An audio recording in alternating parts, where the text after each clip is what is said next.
Hi, everybody. It's Marlene with Miami Ghost Chronicles Stories of the Supernatural. And today I have Mr. Keven McQueen, who's a prolific author of true crime stories. He compiles books about different true crimes, but he does the ones that I love the best, which are olden days, whenever, like the age of innocence, until you find out there was a lot of people that were anything but innocent.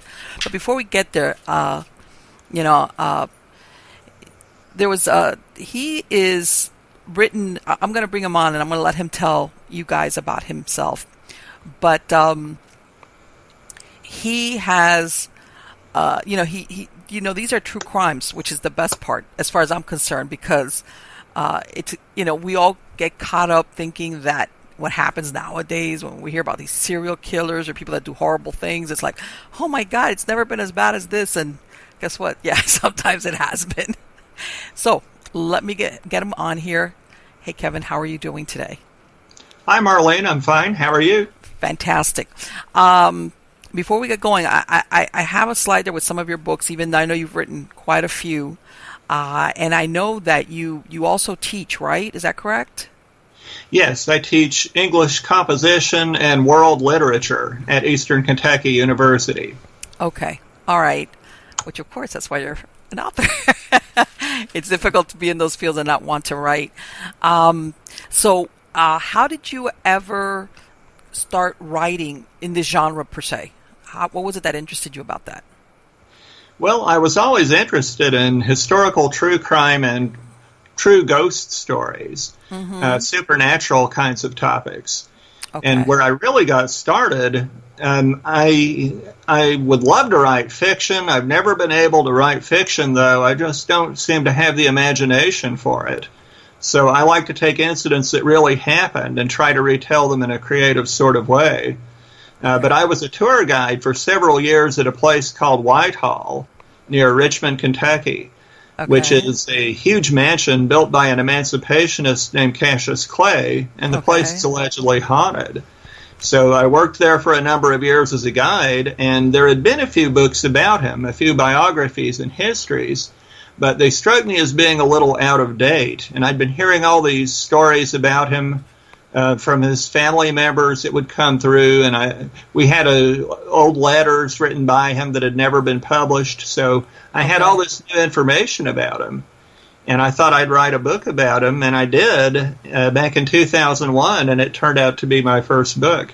Wow, that's great. But that's fantastic, because you, like you said, you were a tour guide there, so you had access to, I imagine, a lot of things that's perfect as far as research is concerned to writing that book. And like you said, I believe it has that Whitehall does have a reputation of being haunted, right? Yes, it does. And one thing I did in two of my books, I included some stories about the house, some ghost stories about the house. And I know you were a tour guide, and I know tour guides, because they're there at all hours, or especially before and after the crowds get there, that they're sometimes the ones that witness the most. Did that ever happen to you? Did you ever hear or see anything when you were touring as a tour guide? Well, I never actually saw anything myself. It seemed to happen to some of the other guides, and often we would have tour groups that would see interesting things. Okay. But apparently I'm not really sensitive to these things, because I never really saw much. No apparitions or anything. I saw strange things like swinging guide ropes, for example.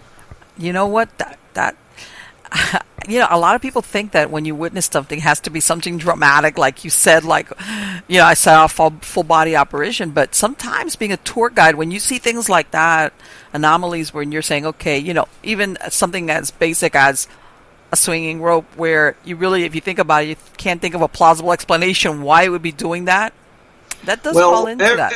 Anytime something like that would happen, I would always check it out to try to find out why it happened. Okay. We often heard weird things. I did hear some things.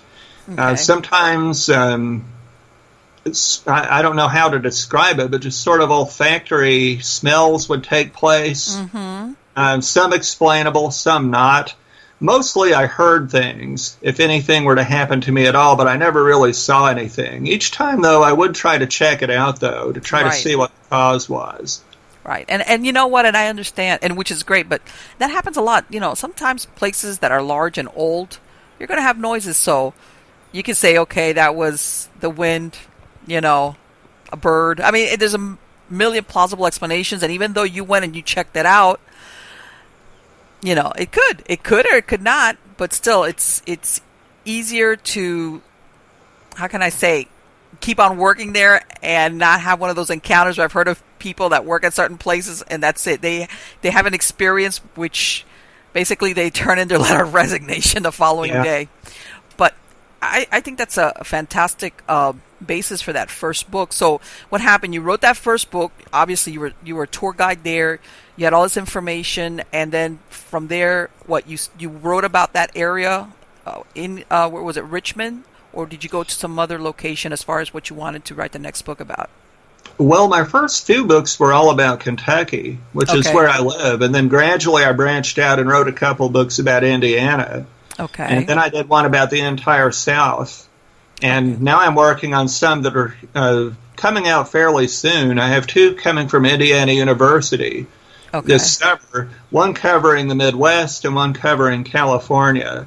Right, yes, I saw that one in California. I think it's supposed to be released, in a couple of months or something, right? In August. Yeah. I don't know the exact date, but sometime in August. Mm-hmm. And hopefully I'll have two more out next year covering New England and the western states.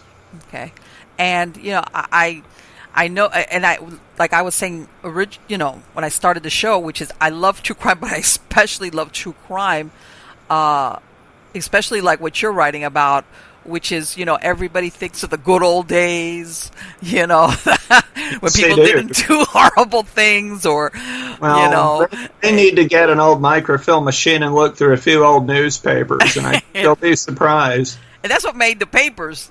I bet there was stuff that never even made the papers because people sometimes, especially in communities, I imagine they wanted to hush it up, even though back then I know newspapers were sometimes they did exaggerate a little bit. But, yeah, it's a real eye-opener.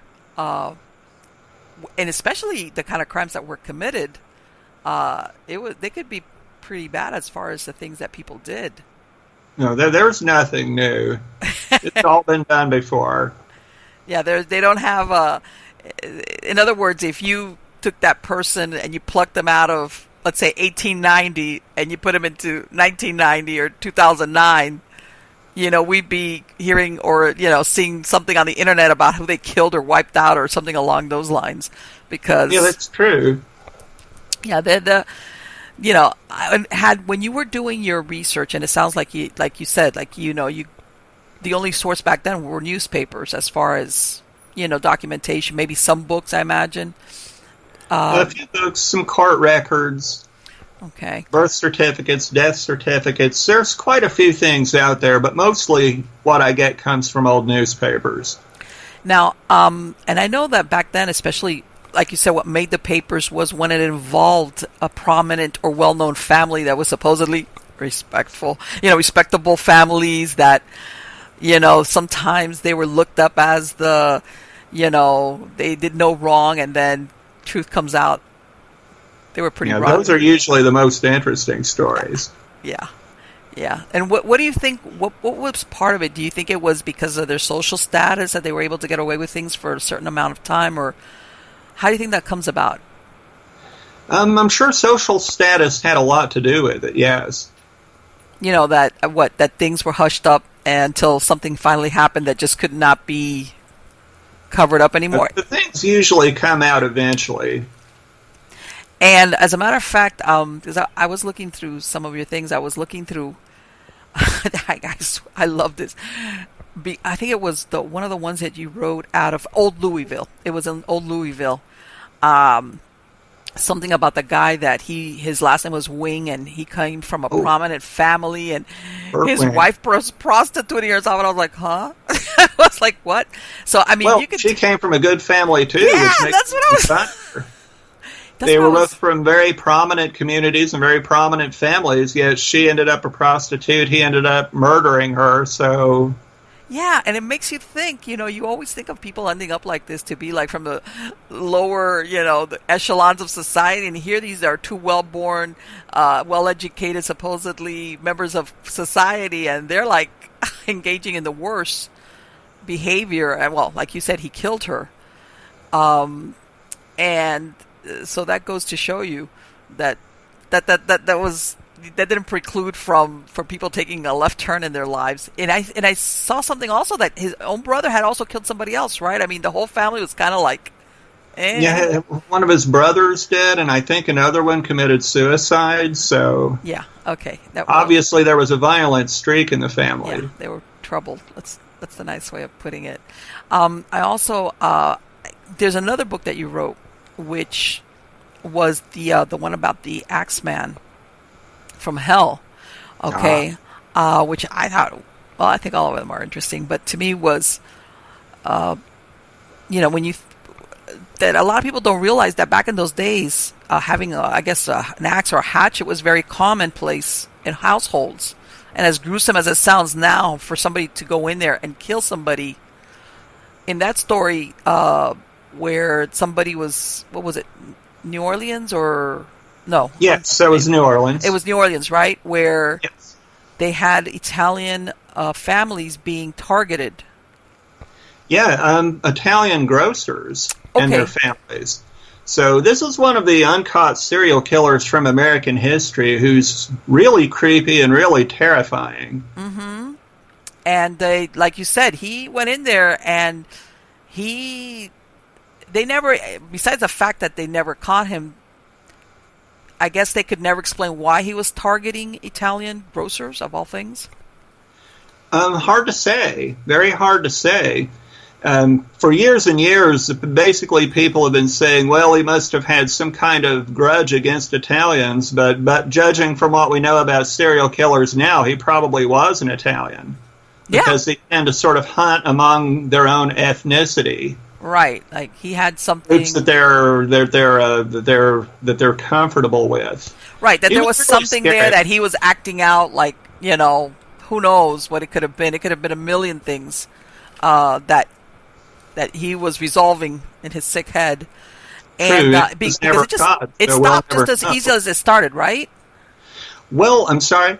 It just stopped. From what I understand, he did it. He killed these families, and from what I understand, the area was terrorized, right? They were like, Oh, yes, they were. Very strange for serial killer. Generally, they go after one gender, people of a particular age. He didn't really care. Once he got into someone's house, he'd go after men, women, and children, just anyone that he could kill.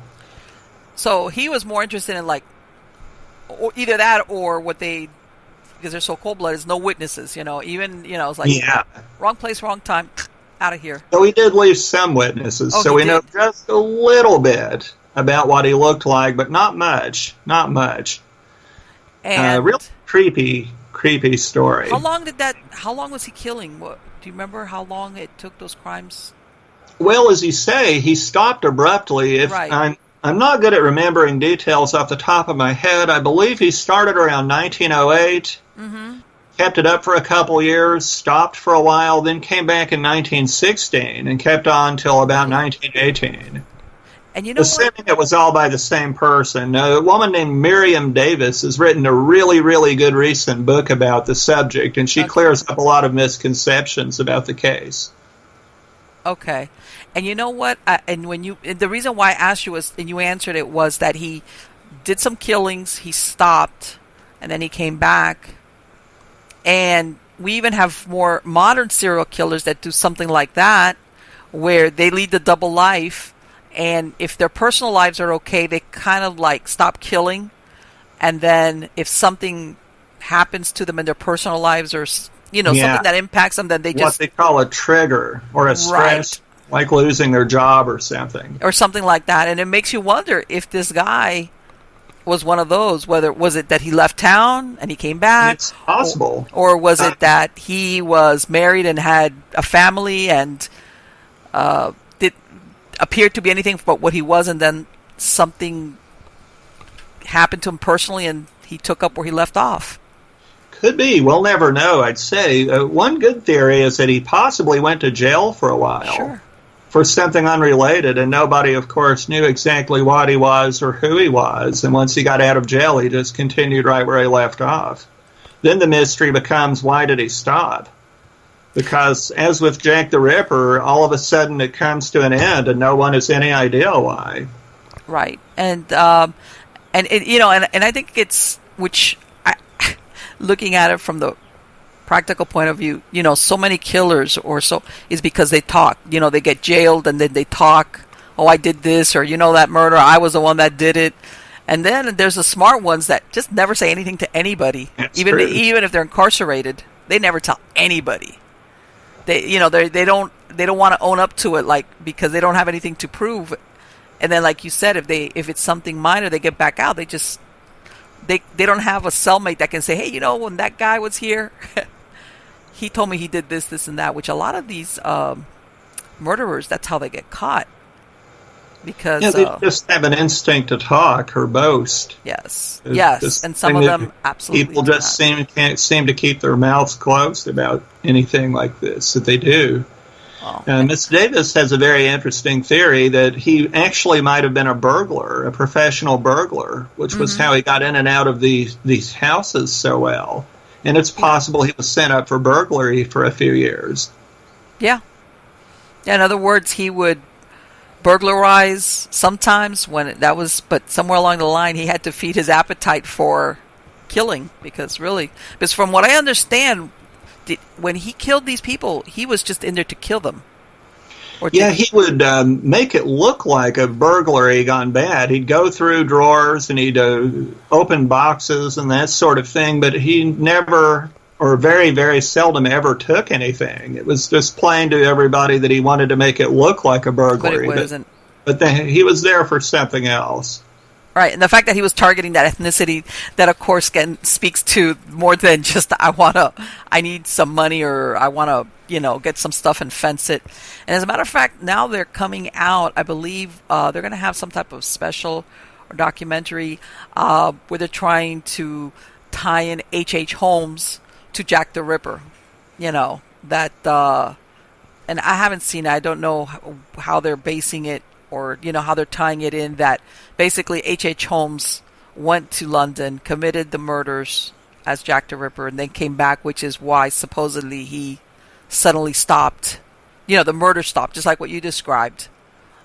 Which is another theory I've heard of, that sometimes it's just that they actually move away, they leave town, they go to another part of the country, and sometimes not, especially back then where there wasn't so much communication, where people sometimes have picked up on very similar murders, or the yes, it's true, in another part where they say, okay, this might be, and I understand back then they didn't have forensics like they do now with DNA match and all those things, but when they get that type of system of killing, and from what I understand, back around that time, there was quite a few murders with people being killed by an axe. Well, Lizzie Borden, that's one of the most famous ones. But there's another one that you haven't that you wrote about. It's the Servant Girl Annihilator?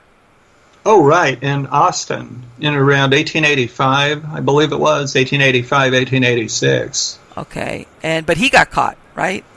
No, he actually was never caught either. Really? He wasn't caught either? Oh, boy. No. I think it was probably easier to get away with it back then. Oh, sure. And what was it? I believe, because I just very lightly, what was it? His target was girls that were like... Well, his targets were mostly, at least at the beginning, maids, housemaids, servants who would live in outdoor quarters. But then toward the end, he actually killed a couple of society, or at least middle-class women. Okay. Were not servant girls. Okay. And then he disappeared. So there's another one we'll probably never really know the true story. Exactly. Because I know that a lot of times the servants would be housed up maybe on the top floor of a house, but yeah, like you said, if they were housed outside of the main house, they would have been much easier targets. then yeah. And I imagine that people probably paid more attention once he switched from servants to non-servants, because unfortunately that's the way it was back then. Yeah, the community seemed quite sympathetic to the poor servant girls getting killed, but there wasn't really a massive panic in town until he killed the last 2 victims. Yeah, then it was and then he disappeared. So I don't know, possibly the heat was on him so badly that he left town, which is actually my own theory. That he left town because he knew he was about to get nabbed, or possibly, or there was such a police presence afterwards that I think he just simply left town and continued killing somewhere else. Okay. All right, because but again, we'll never know, really, probably. And they took it, and that's another thing. You know how some of these killers, supposedly, they have these deathbed confessions where, they're going to die, so they fess up and they say, I'm the guy that murdered. We've never heard of anything like that, where nobody's ever come forward and, actually admitted to any of those killings. No, not as far as we know. You know what? Which tells me, and to me personally, I think those are the scariest ones because, like you said, they don't boast. They don't have anything to prove. They know how to basically, in their mind, separate. This is how I could easily get caught, so I don't have to prove anything. They're just complying and feeding their own internal monster, and that's all they care about. And they never bother to either boast to anybody or even make a deathbed confession. They got what they wanted, and I think that sometimes, that's why it becomes such a mystery. I think so too. So when you were doing any of this research, Keven, and I know that, did you come across any that basically, once you did the research, devolved into that there was some type of paranormal events that took place tied into what happened? I can't think of any really dealing with historical murders. Now, Okay. I found a number of other paranormal ghost story type articles that I would use in other books. Okay. Did you come across any? Because I know when I've read some of these, especially these older ones, you could tell they're more like urban myths or, oral tradition. And very rarely did I ever hear one that I could say, wow, this sounds like this legitimate. Even though I know around that time, the ghost stories, like from, the Christmas time, ghost stories, Victorian was very popular. Did you ever come across one that when you read it, you said, wow, this sounds plausible. It doesn't sound like a made-up story, in other words? Well, that's the problem with looking at the old newspapers. Obviously, we have no way of really checking and seeing if all those stories are true. We just basically have to take the newspaper's word for it. So we don't know if the witnesses were correct. We don't know if they were making up stories. We don't know if the newspapers were making up hoaxes to entertain readers. Right. So while the stories are a lot of fun, I always say, keep in mind, there's really no way to check up on these things. We simply have to take their word for it. Exactly. And that's what I'm saying. Some of them, when you read them, they're like, oh. And then others, like you said, without being able to actually, verify how truthful the witnesses were. Some of them, when you read them, they sound like, wow, this sounds like, even though it happened over 100 years ago. Some of them do sound pretty plausible. Of course, now we have a more scientific way of investigating these things. Well, But some stories sound pretty reasonably possible. But you know what, Keven? This is what I found because, I've done paranormal work on the side, and it's different when you go out there and, you've got all this equipment, all this stuff that people lug around today, whatever, to try to capture and and analyze any type of paranormal phenomena.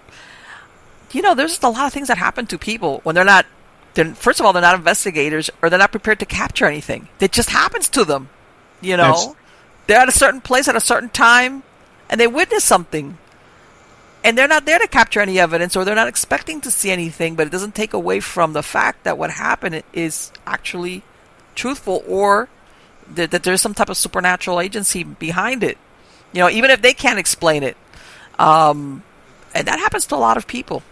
You know? Yeah, the stories that I always found impressive came from people who weren't looking for ghosts. Yeah. People who are actually skeptical or downright disbelievers in the paranormal, and they'd still see something strange. Yeah. In my book, I tend to believe them more. You know, when they say, I had this experience, and even now I can't. And some of them will tell you, I'm still a skeptic, but I still can't explain what I saw or what I witnessed or whatever the case might be. I think those are good witnesses, really. Yes, those are excellent. Because they, like I said, they kind of like tripped over it, or they were just at the right place at the right time. And like, you know, for instance, about a couple of months ago, I was interviewing a paranormal team, and one of them, he tells me when he was much, much younger, he was a soldier, and he would do guard duty on a tower, and this was in Germany. And he said that one day, basically, you know, you had to take the stairs down to get off that tower, and he hears steps thinking that it's the guard that's supposed to come in and take over for him. And when he comes out, he still is hearing the steps, but there's nobody there. Interesting. And he said that he said he felt so overwhelmingly bad. He kind of basically said that if that tower would have been lower to the ground, he probably would have vaulted instead of going down those stairs to pass whatever it was that was coming up the stairs that, you know, sounded like somebody doing guard duty with the boots. And then later on, he talked to some other people, some other guys, other soldiers, and they kind of all told some version of this very similar experience. As to who it was, they never knew. And, you know, back then he was a young guy. He was just a soldier hanging out doing guard duty. And the next thing you know, he has this experience, which even now he can't account for. But he'll say, you know, this was not like, oh, I think I kind of heard something. He says it was distinctly somebody coming up with boots to the guard tower where he was waiting at. You know, so things like that tells me that, you know, even though sometimes, you know, it can't be explained, there's got to be something out there, you know, that just... Well, I think someone like that would be a good witness, too. Oh, yeah. And because let me ask... he's familiar with that sound. He knows what that sound is. Exactly. Like I said, this was not somebody that's like, oh, I'm expecting that something's going to happen. No, he was just waiting. He was waiting to do his... You know, get off his guard duty and get off that tower. He wasn't looking for anything. And like everything, and I'm going to say men do this a lot. They don't talk about this thing unless somebody asks them, because when he said he started asking some of the other guards, the soldiers, they kind of like all kind of said, yeah, this has happened to me. I've heard something. You know, not all of them, but some of them.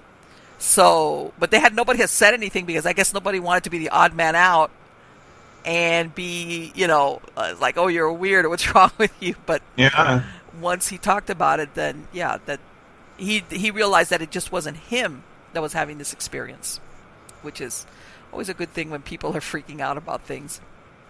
So, now that, because you know, one of the areas, I know you wrote a bunch of books, that old Louisville, because I know that they have a big historic district there, of the houses that they kept and they've you know, kind of restored, that were built like maybe around the turn of the century.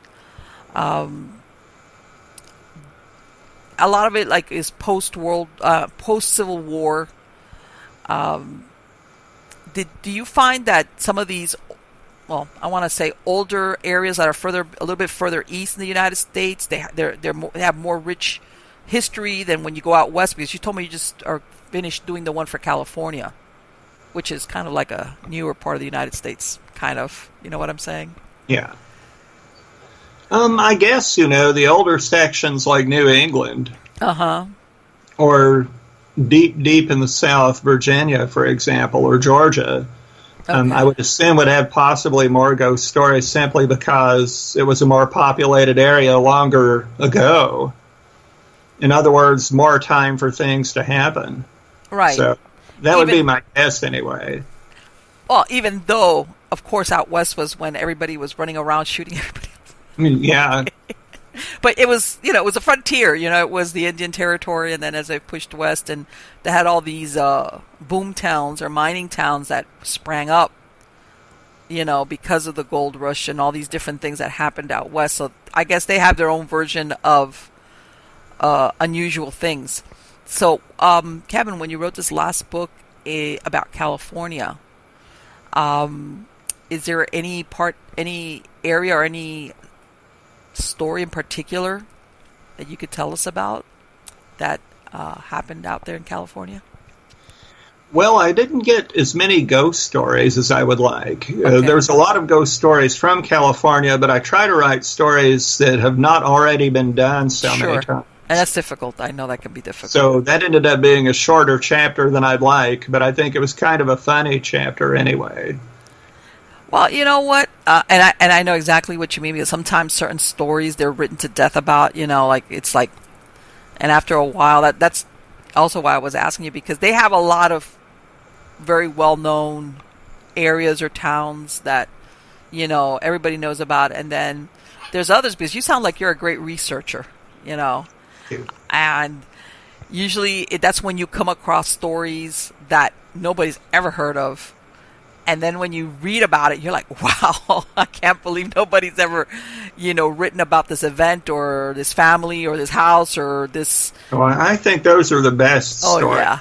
Yeah, I don't like to tell stories that have already been done too many times, and I try very hard not to tell the same stories in my own books. I figure if you're going to buy a book, you deserve 100% new material. Sure. The way that I find these stories anyway is simply by going through old newspaper issues, issue by issue, and making notes in a notepad about stories that sound like they might be worth writing about, and I write down the dates and the page numbers and little short synopsis of the action. Okay. And that's a good way to do the research, because you can see how the stories develop with time, and you can see how they end, and you can even see what happened after the story officially ends, because usually there's a little extra stuff going on that sometimes historians leave out. Sure. Well, sometimes historians, they also, for whatever reason, I'm not going to say all of them, but sometimes they slant stories a certain way because for whatever reason, they had their own personal belief about the events, and like you said, they include certain things but don't include others. And the newspapers usually, if it was a big enough story, you have more than one newspaper that writes about what happened. Yes, it's true. And if you find you can get the local paper on interlibrary loan, the local paper will almost always have more details that the bigger city papers don't have. So there's lots of ways to get good stories that no one else has done. Yes. I personally think because like I said before, back then the only thing that documented things like this was the newspaper. That was it, or unless maybe, like you said, somebody wrote a book from a historical perspective. But as far as when it was actually happening, it's and I'm gonna use a well-worn example, which is Lizzie Borden and her murder trial. When you start actually reading some of the actual newspaper accounts that were written about what happened, there's a lot more different things than you see when, every time that they do some type of program on it nowadays, as far as her standing and what happened and how it developed and the trial and everything like what you were describing, that there's details that makes you think it wasn't what you see on TV, in other words. So yeah, that's very true. Newspapers are good sources, but I always find it's always good to get more than one if you can, because they sometimes contradict each other. And of course, we're always trying to beat each other with the latest, newest stories, so you'll find that the early accounts are often more full of mistakes than the later follow-up stories. So, again, it's always good to look at more than one source. Sometimes it can't be helped. One source is all you can find. Right. Let me ask you something, Kevin. Do you find, and I'm going to ask you because it sounds like you've done a lot of research, that if the people that were involved in it were how would I put this? Because I know back then, there was a lot of censorship in the sense of they just, they had to pick and choose their words when they wrote certain stories, especially if it was, the circumstances were a little bit like, where I want to say that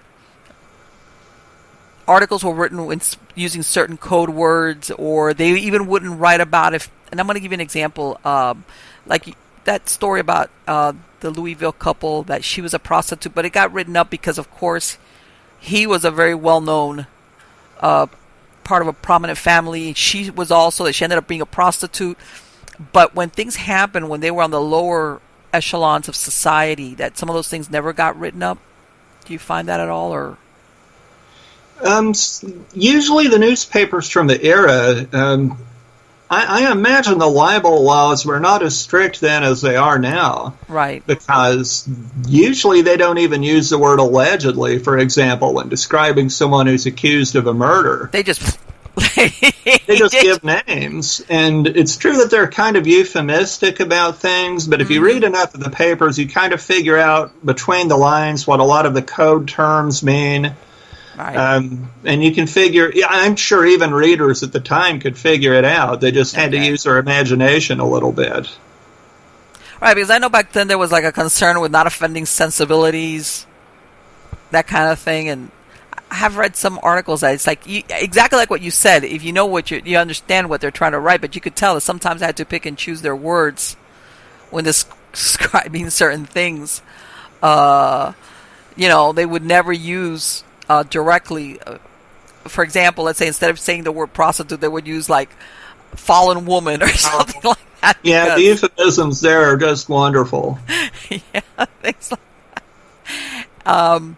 But you still get the idea of what they meant. Of course. You can tell what they meant. They just didn't really come out and say it. It's really strange. They would be careful not to use words like that, but if they were going to describe, say, a murder scene or a suicide, they were incredibly graphic. Yeah. In those days, they would describe every blood spatter, every bit of brain tissue, and where it was found sticking to the walls. So it's really strange to see that there are some things they were very, very squeamish about and some things they weren't. I guess they wanted to make up for lack of photography. Like nowadays we have an overabundance of it. Back then it was like... I guess so.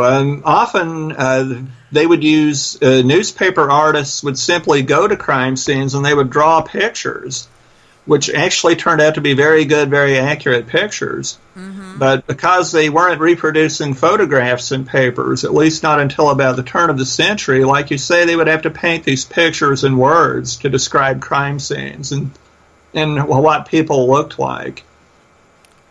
And I'm going to ask you your opinion because sometimes, like I said, I've read some articles, some stuff, just out of curiosity.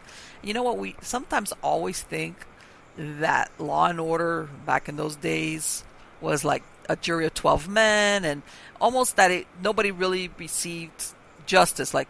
And I look at some of these cases, and they were pretty good at carrying out the law. I mean, enforcing it, in other words, or I actually think they were. I think they were pretty good at it. Yeah, they didn't. They certainly seemed to be a lot stricter. Yes, they were. Unless women were on trial, and then they seemed to get kind of squeamish about things. Yeah. So Lizzie Borden, again, being the perfect example. Mm-hmm. Let me ask you, do you think Lizzie did it? Well, I'm quite sure she did. There was no way they were about to hang a woman, so... Yeah, she was a real churchgoer, too. She was very... Yeah, they just looked for any excuse I think they could think of to let her go. And and that's one of the things that, when I was reading up on it, I was reading, actually, that they don't portray as... She was always involved in her local church. She was going every Sunday. When she was on trial... They were behind her. But for some reason, once she got acquitted, they kind of told her, don't come back anymore to church. Yes, it's, I don't know, human nature, a very strange thing. They were all behind her when she was in trouble, while once she got acquitted, they sort of looked at each other and said, but if she didn't do it, then who did do it? But just in case, don't come back. And then suddenly it dawned on them, I think, although they never really said it, it had to be her. Right. And she was ostracized from church. Yeah. Yeah, that was the part when I was reading, I was going, I never saw that in no program. That's really interesting because you think about it, and these are all these people that knew her very well. They had been going to church, which is like kind of a social thing. They kind of knew her well. They were behind her, but like you said, somewhere along the line, somebody started thinking, well, wait a minute. You know, who knows what they might have picked up along the way. That they, I like you said, they didn't come out and tell her in her face, we think you did it, but we just don't want you to come back to church anymore. Yeah. And, you know, I think that's another thing, and I don't know if you ran across it. Do you think that there was instances where women were the perpetrators of probably very horrible crimes and they were just overlooked because they were women? I think it happened very often, actually. And several of my books have got cases where it seemed ironclad cases against them, and yet the juries were all men back then. There weren't any women serving on juries till I believe women had the right to vote, so that would have been about 1920 or so. Right, because, and I think men had a hard time accepting the fact that somebody that was like their wives or their daughters or their sisters could do something like this. There was this saying, you know, a woman couldn't do such a thing, even though they did do it many, many, many times, but they would always fall back on that excuse. So my books are full of cases of women getting away with murders they pretty obviously committed. Okay. In fact, in one of my books, I argued that what they really, really needed back then were women on the juries, because they wouldn't have been so easily hornswoggled by these sentimental, chivalrous men who would not punish a woman for anything she did.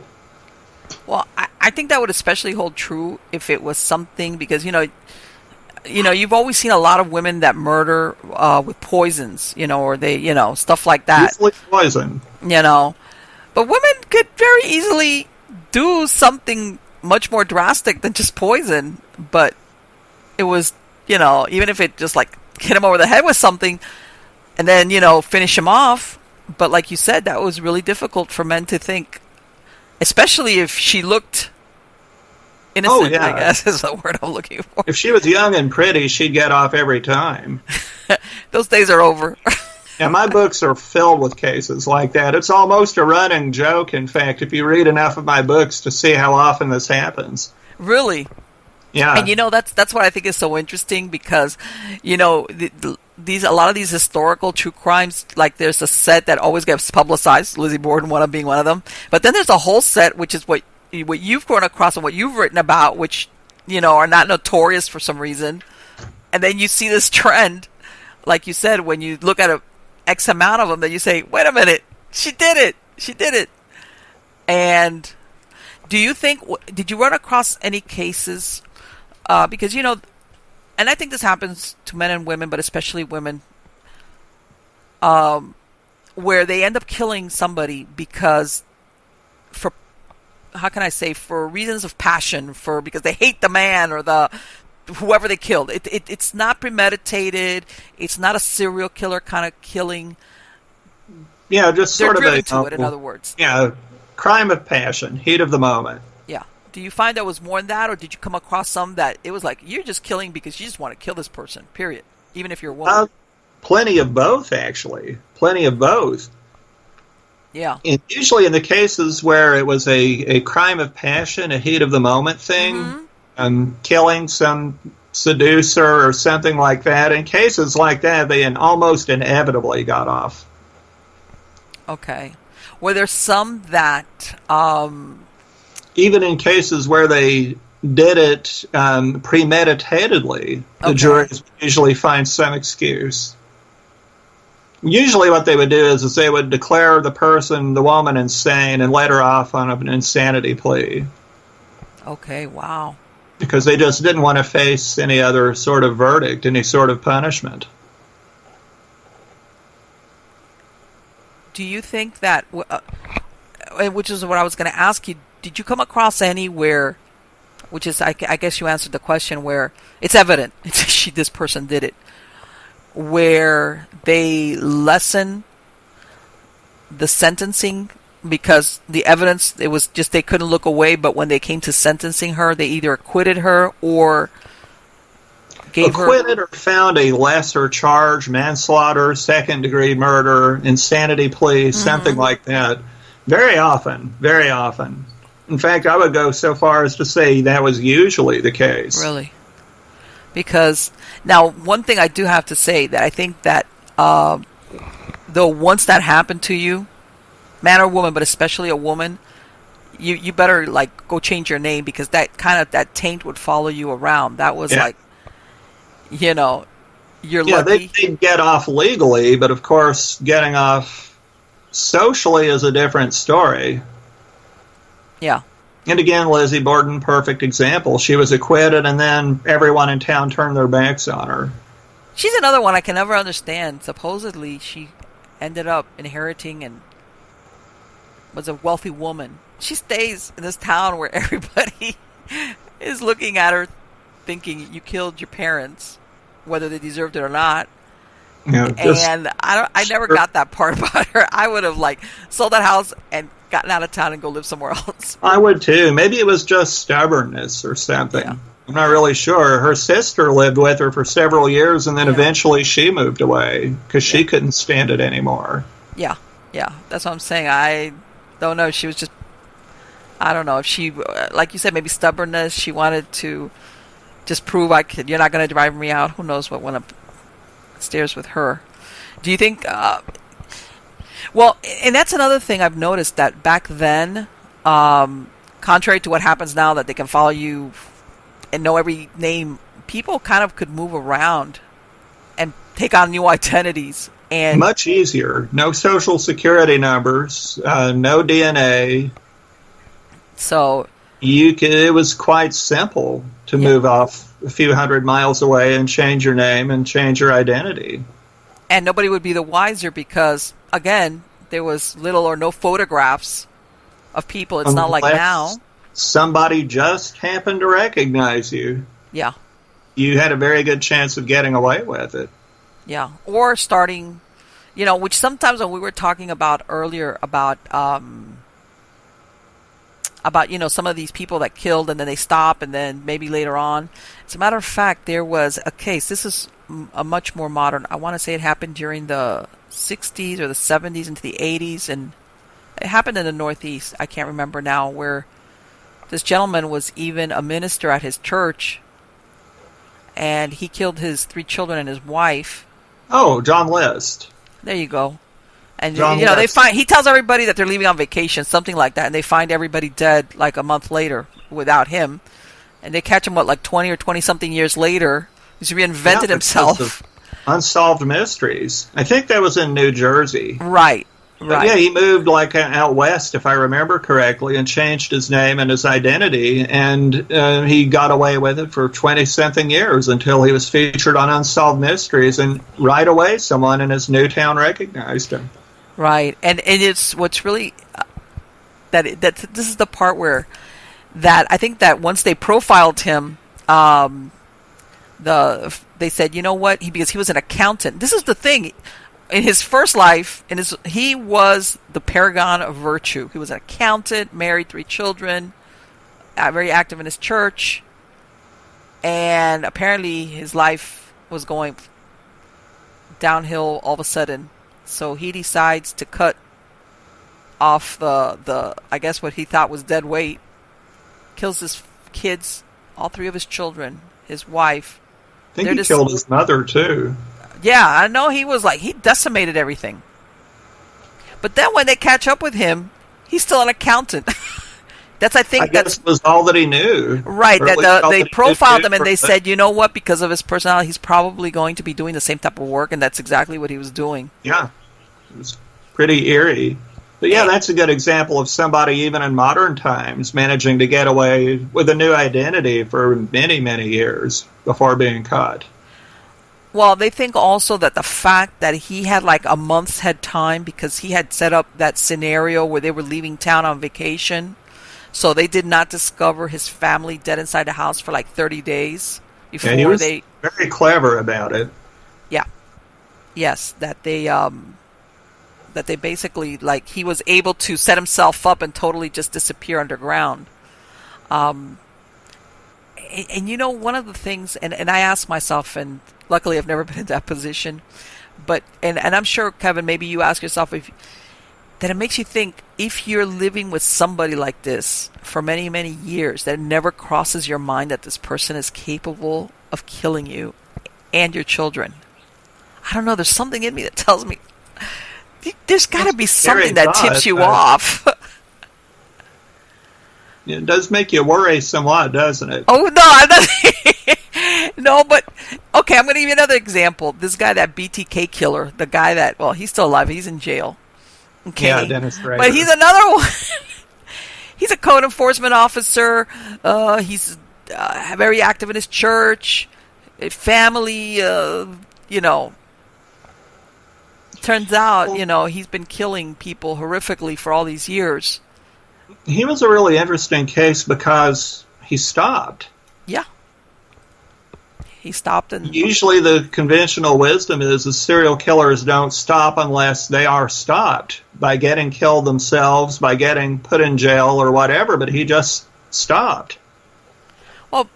Well, see, and he didn't move either. He stayed in the same community for years and years and years. Right. And this is the part. I'm thinking to myself, didn't his wife, doesn't anybody, like, ever get a hint? God, I don't know. He was good at hiding it, obviously. But, you know, I can see where your neighbors, they're thrown off for years because at the end of the day, maybe you just talk to him a little bit, hi, bye, even though he had a rotten, you know, his neighbors did not like him at all because psychopath that he was, he would ride around with his little code enforcement book and make everybody's life hell in that neighborhood. Yeah, he was sort of a bully. Yeah. I mean, maybe he quit killing, but he still kept on pushing people around and trying to manipulate them in a completely legally acceptable way. Right, yeah, of course. Let me take my little rule book out and just so maybe that was his way of sublimating his wishes. Yep. But to me, I've always had a hard time getting that thing where, you know, I'm not talking about, because there's some families where things, you know, the murder takes place basically within the first 5 years of the relationship. But then you see these other ones where they're married 20-something years, have children, and somewhere along the line, you never, you know, something never happened that you're thinking, this guy's just too cold-blooded. And by that I mean, not that he would do anything against you or were the police, but that you realize this person has a remorse problem, as in he doesn't have any. I always have a problem with coming to terms with how people just either overlook it, or I don't know what to call it, because or they don't notice it. People see what they want to see. Yeah, I guess so. But yeah, it makes you wonder how many of these murders or true crimes took place and the person just basically that never got caught, you know, contrary to what everybody wants, that moment of punishment, some of them lived into old age. Okay. Well, I think so. I mean, obviously the best serial killers are the ones who never got caught. Nobody knows about. And the ones that we don't even know perhaps that they even exist. Exactly. And they just got what they wanted. As a matter of fact, I'm going to tell, and I don't know if you've heard about this guy. To me, when I read his story, he's a pretty modern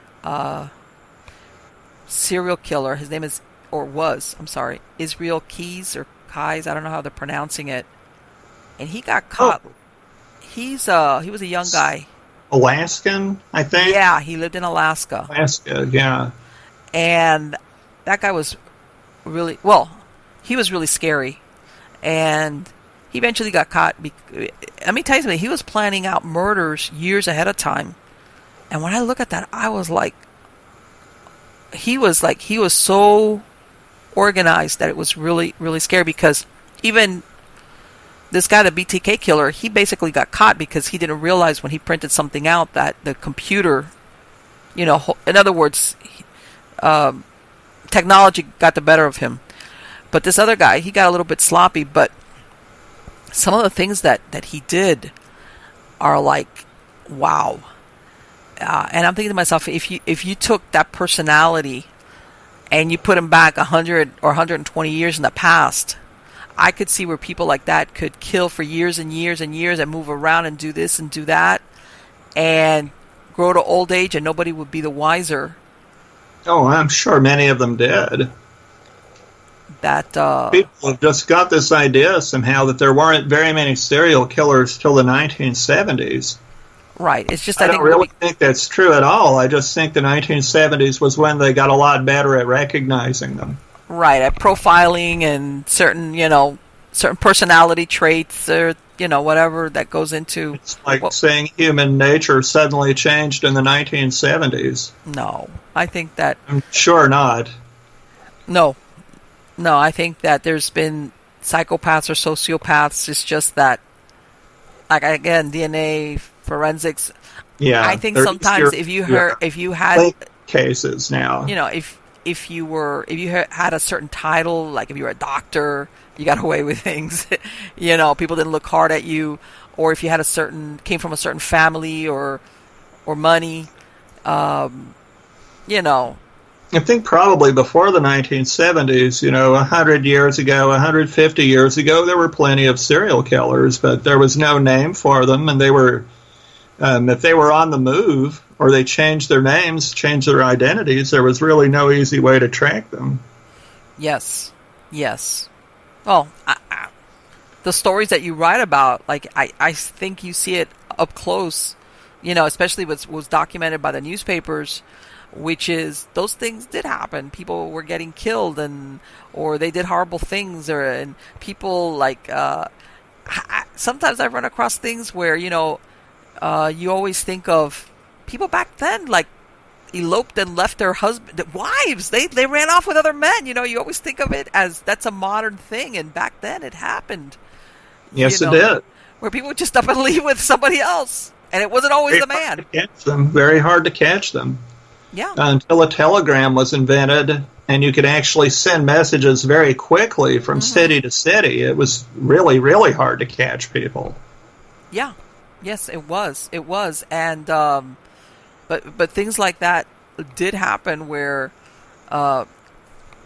we get that patina of the old times. Everything was the age of innocence where people did, it was like, yeah, that's what you think. That people, like you said, if they thought they could get away with it and just move somewhere else and change their names and fade into the woodwork, that's it. They would just. A lot of people did it who weren't even murderers. They were just people would get really, really heavily in debt, and they just skip town and change their name and leave all those debts behind. Well, I was I myself was doing research on something that happened here down in South Florida, and one of the pioneers of this little town. He comes down to South Florida, which is the Everglades. This was like that, right before the turn of the century, 1900s, which out here was wild. It was a frontier, plus full of mosquitoes. He leaves his wife, I want to say it was either Georgia or North Florida, with 4 kids. Leaves them, just deserts them. Comes down here, pioneers. He's one of the little pioneer of this little town. Gets another wife, has more children, but he names them all the same names of the children that he left behind. Did they catch him? In North Florida. And I was like, are you kidding me? He needed a little more creativity.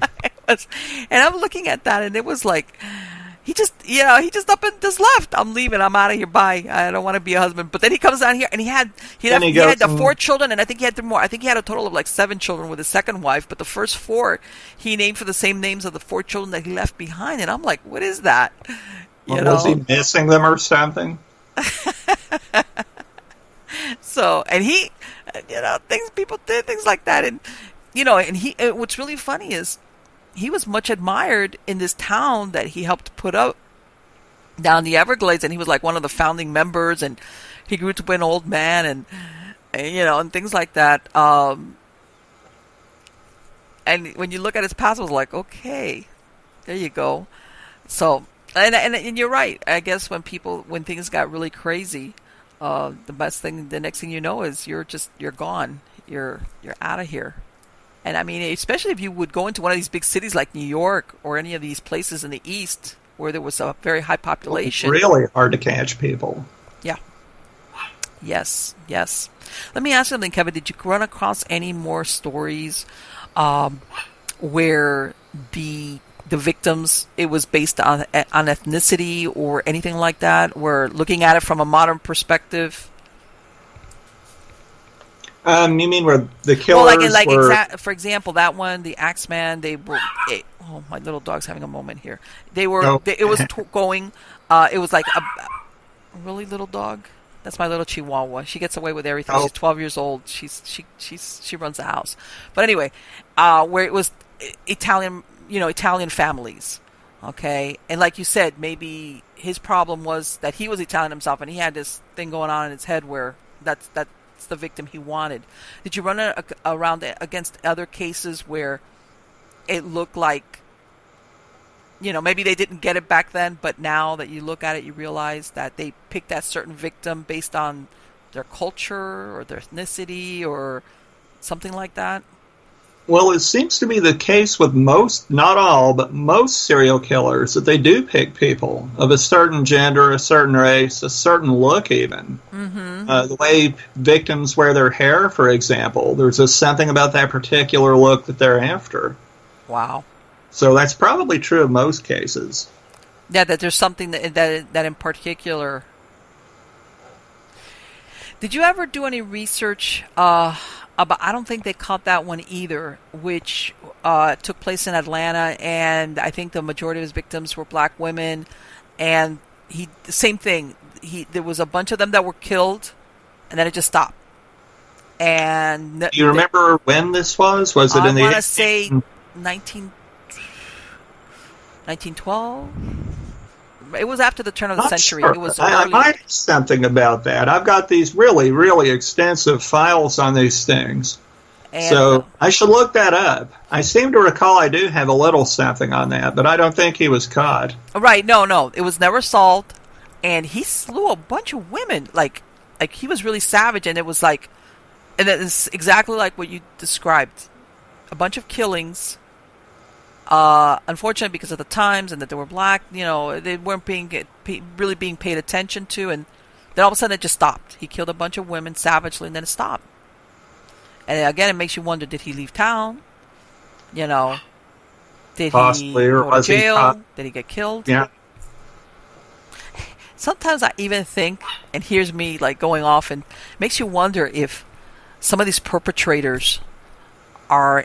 Even they get like what I call justice at the hands of somebody that says I'm going to get rid of you, and I'm not going to let anybody know. I know it was you. I wonder if it's ever happened. Very likely it has.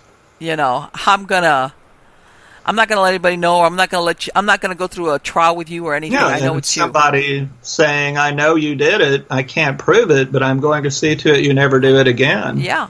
Just it looked like a killing in a robbery or something, and no one would ever know. It's probably happened at least once. And the reason why I say this is that you especially in the frontiers town, not so much I think in the east where that you had the bigger cities, and and you had a more established law, but where sometimes people that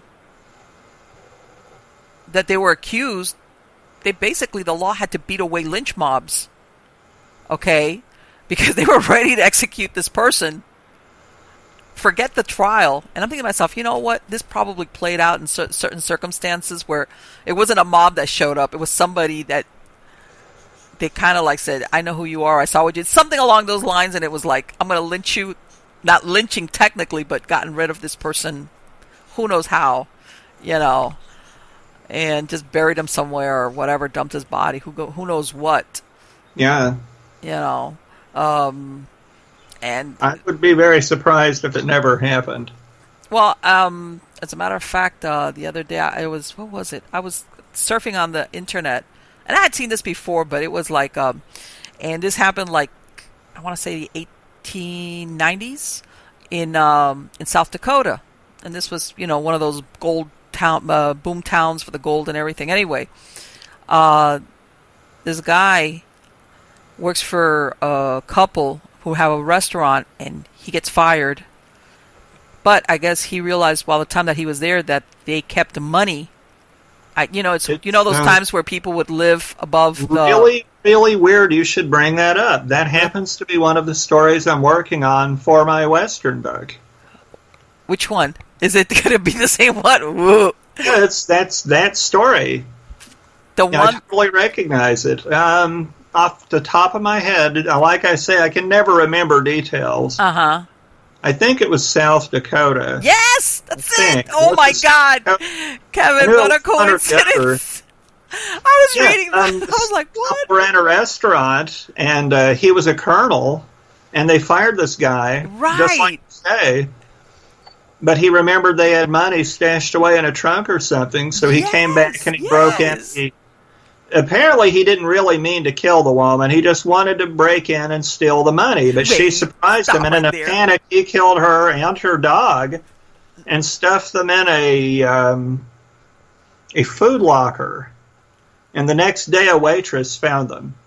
You know what? This is the part where like the research comes in. I just read something, but knowing you that you've read, this is the only version I read was that.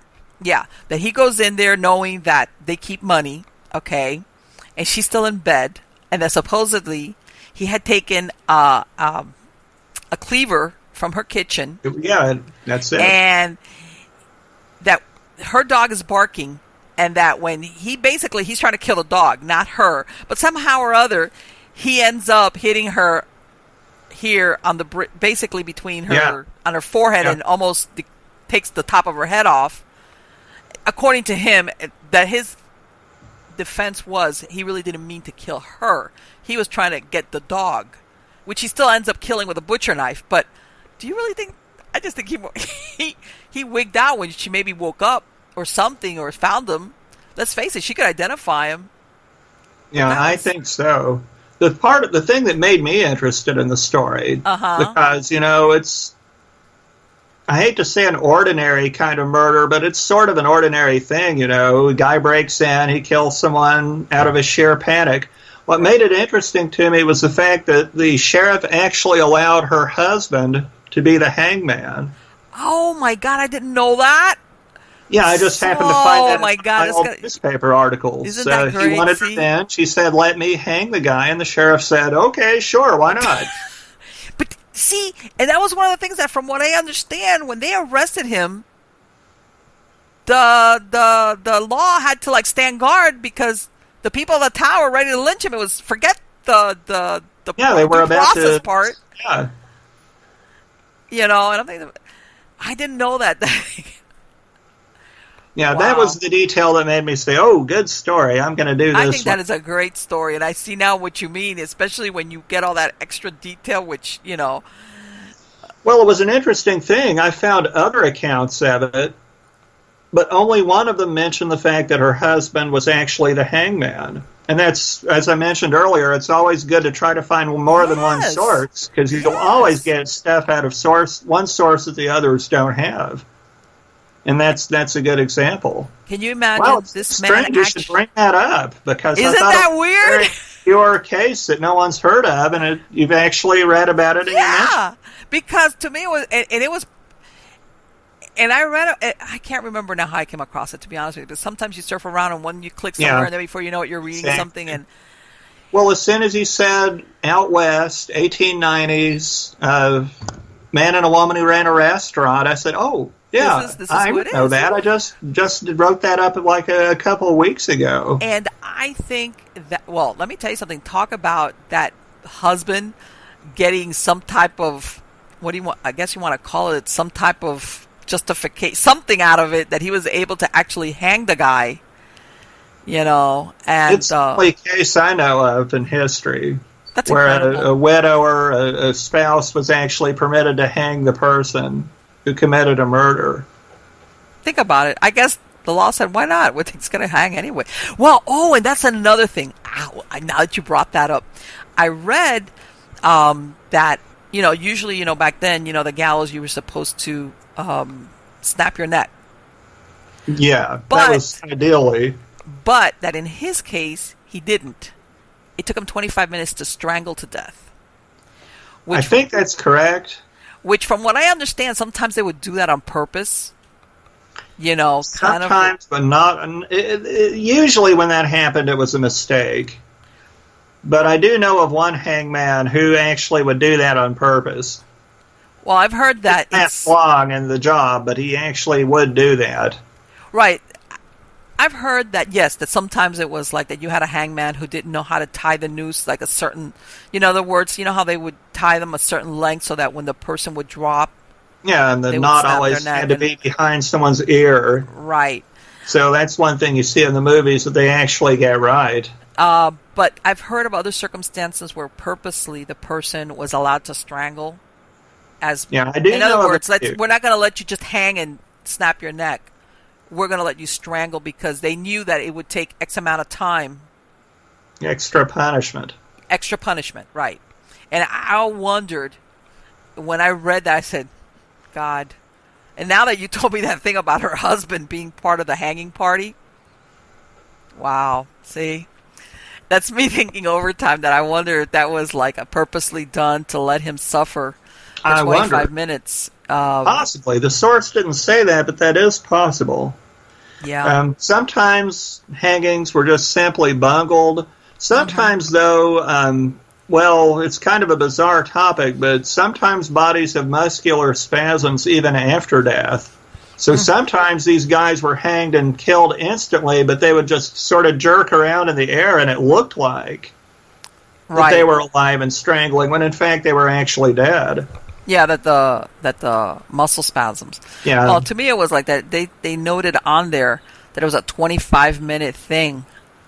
Isn't that the same thing? I said, you know what? I can imagine that. Yeah, you're going to have the spasms in the body, and the parts of the body that are still. But I think 25 minutes is a long time. Yeah. Especially when you have a town that really wanted to like make you the guest of honor at the necktie party even before going to court. Yeah. I don't know. See, but I think that's so interesting. What a coinkydink. Yeah, no, that's really strange. Yeah. It's not a famous case, really. No, it's not. It's not. Really, really surprised that you just happened to bring that one up. Yeah. And what you added in there just gave it a slant I didn't know about because, I guess back then at that point they were thinking, who cares what it looks like if we're allowing the victim's husband to like do the hanging part. He's going to die anyway, so forget it. Yeah. Like you mentioned back then, sometimes the proprieties, it was like, especially if it was one of these frontiers towns, they didn't worry about that, what it looked like. Yeah. And also back then, I believe that they would execute people publicly. It wasn't like... they did. Yeah, that actually didn't really come to us. Well, it depends on the state. A lot of states did away with public executions sooner than others, but for a while there, almost every state had public executions. Yeah, and it's like, it was... To me, I see it as, when I would think of that, I'm thinking, okay, this serves two purposes. One, everybody seeing justice being done. Two, psychologically, you're intimidating any would-be killers. Guess this is what's going to happen to you if you kill somebody. It's a deterrent. Who knows? Maybe it worked. I mean, there's no way really to tell, but maybe it worked. Well, think about it. Especially... Not that I think they should do it, but... Well, from what I've seen, especially like in they call these gold rush towns, where you have a bunch of people that would go in there trying to make money. A lot of them were really kind of unsavory, and I imagine the law had a really hard time keeping everybody in line. Yeah, I think out west that was a lot more common. Yeah. So, hey, attend the hanging. By the way, I hope you take note of what we do here to people that murder other people. You're going to end up swinging on a rope, and everybody's going to see it. After a while, they started having hangings in prison yards, and the public was no longer allowed. But even then, most jails were located in communities, and people would climb trees. Yeah. Or get in tall buildings and, pay a top dollar for a top window so they could look out and see the hanging taking place anyway. Yeah, I've heard that like you said, that this was like an event. This was people would travel from out of town sometimes. They'd come from other states. Yeah. It was like, oh, it's an execution. Yay, let's go. It'll just be black with people coming to watch hangings. They'd climb trees. They'd climb telegraph poles. Yeah, I heard that even people that had houses, they would sell, like, or on their balconies, they would basically make money. Sell balcony space and window space. Yes. So you'll see this occurring several times in my books, too. Where the execution of this person became like public hangings and crowds turning up. Can you imagine? And I guess the more notoriety there was involved with the murder or the trial, the more people came in from all points. Yeah. You know, so much for that thing that us modern humans are the bloodthirsty ones. Yeah, I know. Isn't it? We like to think that we're not, that we are, that other people weren't before us, but they were. There's photos to prove it. Yeah, sure, of course. So, Kevin, now that you said something, are you going to work? I know that you still said you've got this book coming out for California and maybe a couple of months, and then another one. What are you going to do? Are you going to stay out working the west end of the United States, or what are you going to do? Well, there's actually two coming out in August. One California and one the Midwest. Okay. Nebraska, Kansas, Michigan, Ohio, Indiana, Illinois, places like that. My book about the South came out a couple years ago from Pelican Publishing, and it's called, Gothic and Strange True Tales of the South.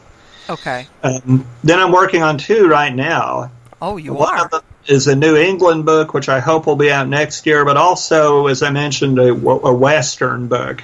Okay. In other words, all the Western states except California. Okay. All right. There was plenty going on out there. Because, people... I'm hoping they'll both be out next year. Yeah, and it's really funny because you mentioned that, imagine the eastern states or the eastern cities where you had a well-established judicial system. But I've seen some of these western states, when you read some of these stories, you could have a guy that was a gunslinger one day and the deputy the next. It's true. It happened all the time. Bat Masterson. Earp. The name escapes Wyatt me. Earp. Wyatt Earp. Didn't he also? They all I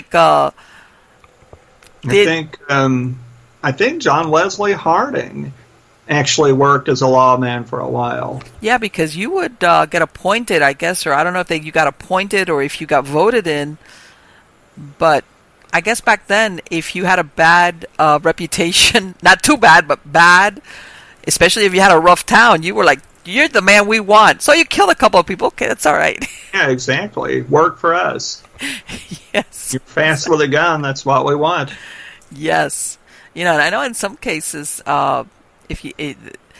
contrary to, especially when they had like what they call those cow towns, where they had all these people coming in with with the cows and the cattle, that things could get really wild in some of these towns as far as murders and fights and you name it. So they needed somebody that was, what's going to bring everybody into, what was it? Wild Bill Hickok. That's the one I was thinking about. Wild Bill Hickok. Most of the towns out there would have a few hundred rowdies and only maybe 3-4 lawmen. It's like, who wants that job? Not enough officers to handle that many people. So I guess they just felt they had to make an example out of some people. Yeah. Well, there goes that. But anyway, so, okay. And you're good. You're great, because let me tell you something. So let's say now that you've got 2 books coming out, you're planning two more, and what is it? You just work X amount of hours per day, or how do you do it? Well, because I teach classes, I usually work on them a little before class or between class. Okay. If I don't have any papers to grade, but most of the writing I do in the summertime when I don't have any classes.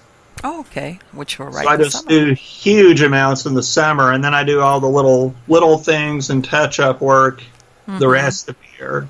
Okay.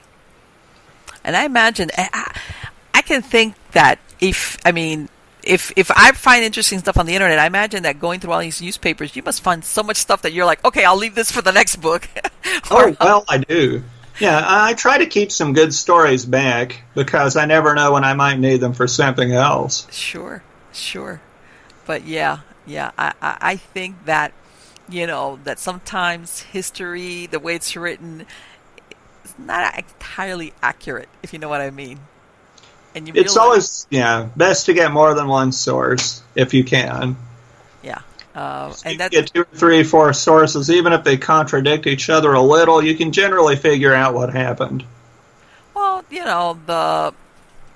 and also, like I said, I know when you're looking for stuff, you're looking at crimes and when people are not behaving the way they should, and that doesn't mean everybody was like that.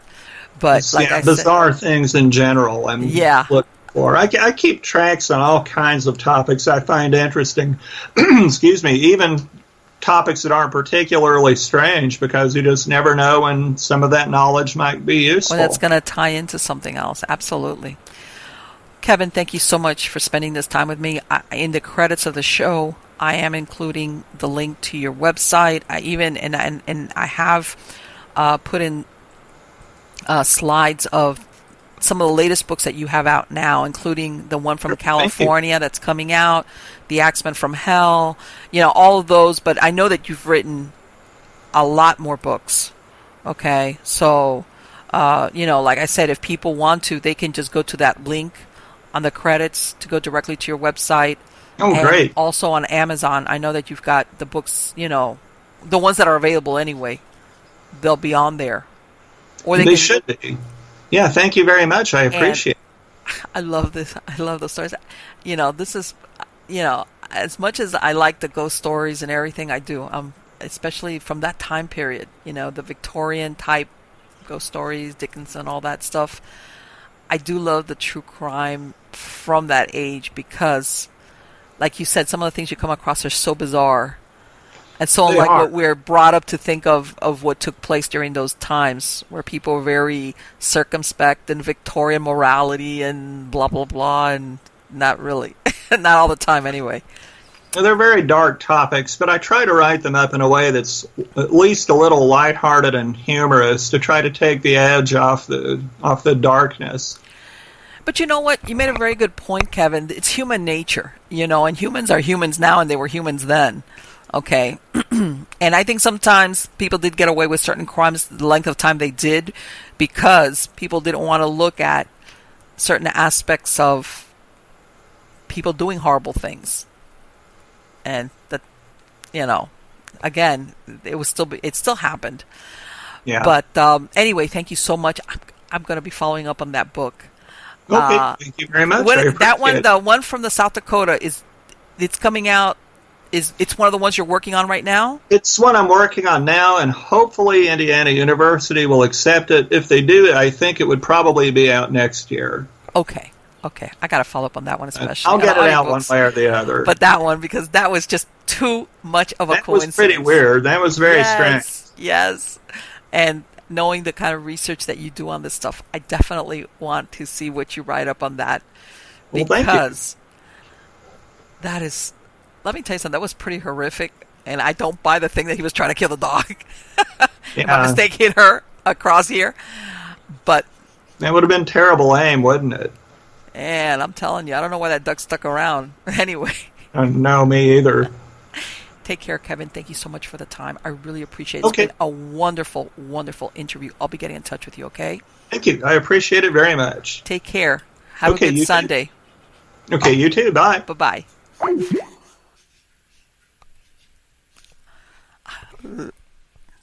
Can you tell I love this kind of interview face? Because that's what it's all about. He's written, like he said, the majority of his books mostly deal with what they call true crime. True crime placed back then. He does have some paranormal ghost stories, within the stories, but the bulk of them. But let me tell you something. I read some of his stories, and he writes wonderful because you could tell he he does the diligent part of the research, but when he writes the story, it's like a story. It's not like he's just spitting facts out at you. It's like a story, and they're entrancing. They're just this is, I'm telling, well, this is me. This is the kind of book that you start reading it, and then before you know it, it's midnight, and you're like still like, oh, I got to read this next story, because it sucks you in, especially if this is the genre that you're into, which is true crime, unsolved crimes in some cases, because like he said, there were certain things that never got solved. I mean, we could go on and on for that, and on the flip side of that is like, the psychopathology of serial killers and things back then, and well, now it's being profiled, but again, these people that never got caught, did they die? Did they go to jail? Did they move to another part of the country? Or one of Marlene's theories that somebody knew what they did and said, I'm going to get rid of you. I'm not even going to let you go to trial. And that's it. They dropped off the face of the earth, and basically they were 6 feet under some place in some field, or they were dumped in some swamp. Let me tell you something, that not so much east, but out there, the lynch mobs happen. If you got caught doing something which was pretty obvious you were the one that did it, townspeople didn't want to wait for you to go to trial and then to pull in a judge. They wanted to bring justice their own way. And if you think that a lot of them just waited for the lynch, nah. But anyway, I think all those stories are super interesting. Also because looking at it from a paranormal slant, okay, you could see so easily how these stories were the source of hauntings.